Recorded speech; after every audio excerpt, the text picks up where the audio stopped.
Ça fait depuis le mois de mai que je suis pas allée une seule fois à l'école. Je suis en année de césure entre mon master 1 et mon master 2. Aujourd'hui, je vais vous expliquer ce que ça fait d'être ni en cours ni en stage. Parce que c'est littéralement un peu tout ce que je m'étais toujours juré de ne jamais faire. Vous savez très bien que mon but, c'est pas de me consacrer à l'influence à 100%. J'ai continué mes études et je compte travailler plus tard.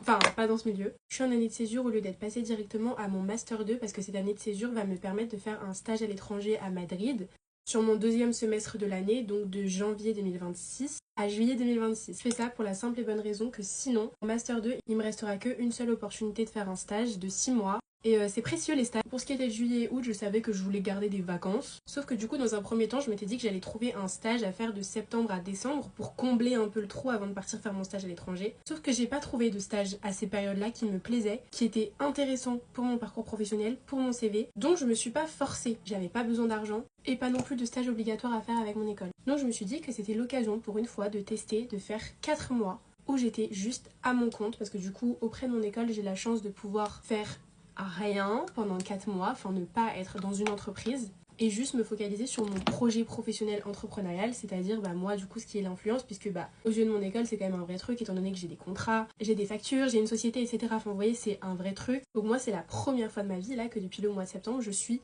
entièrement autonome. Je n'ai pas de cours, je n'ai pas d'horaire, je fais exactement ce que je veux de ma vie. Et je voulais aussi profiter de ces 4 mois pour apprendre l'espagnol et du coup je prenais cours d'espagnol très régulièrement, donc c'était aussi un moyen de le faire. J'ai tenu absolument à garder un rythme, donc je me réveille tous les matins à 8h20, sauf vraiment exception si je suis très fatiguée, etc. et que j'ai rien à faire de la journée. Je me suis jamais réveillée une seule fois après 9h30. Deuxième chose, et je vais vous expliquer pourquoi, mais ça me conforte dans l'idée que je ne veux pas faire que l'influence dans ma vie et je comprends totalement que certaines personnes le fassent parce que c'est vrai que ça prend un certain temps, mais là pour l'avoir expérimenté c'est pas assez stimulant. Alors oui certes il y a des périodes où c'est trop cool d'être un peu son propre patron et d'organiser sa vie comme on veut et de pouvoir se réveiller, faire tous les tournages qu'on veut de vidéos, avoir du temps pour soi, ne pas avoir les contraintes de l'école parce que moi parfois j'avais des semaines de partiel où je pouvais pas du tout être active sur les réseaux, je pouvais pas tourner de collab, donc vis-à-vis des marques c'est dommage parce que ça me fait perdre des contrats. Par exemple on m'a déjà proposé des voyages presse l'année dernière avec Charlotte Tilbury que j'avais dû refuser parce que je pouvais pas. Mais pour autant est-ce que vous avez trouvé que j'étais beaucoup plus active que d'habitude?